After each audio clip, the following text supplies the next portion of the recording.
नाज़रीन Sindh online TV में भलीकार आवां मोहम्मद पहर शामिल करूं था हिन वक्त जी खबरूं। नाज़रीन नौशर फिरोज जे नाले वारे वकील मरहूम साजिद अली रिंद जी याद में ताज़ियती मेड़ाको थियो। सिंध ऑनलाइन टीवी जे रिपोर्टर एम जफर तगड़ जी ख़बर मूजिब मेड़ाके में वकील बिरादरी समेत सिविल सोसाइटी, सियासी समाजी अगवाणनि ऐं सहाफ़िन वॾी तादाद में शिरकत कई। उन मौके ते उस्ताद खादिम हुसैन जोखियो संदसि ज़िंदगीअ ते तफ़सीली रोशनी विधी।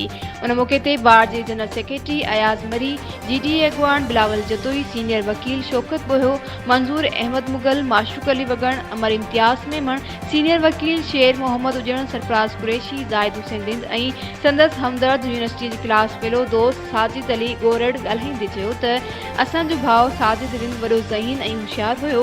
हुनखे कमु करण जो वॾो शौक़ु हुयो। जॾहिं त ज़ाहिद रिंद अमर इम्तियाज़ चयो त साजिद हिकु गुलाब जो गुल हुयो जेको ओचितो मुरझाइजी वियो। असांखे हमेशह यादि रहंदो।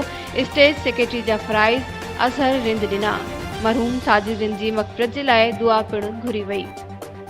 वधीक खबरुनि अपडेट्स जे लाइ ॾिसंदा रहो सिंध ऑनलाइन टीवी।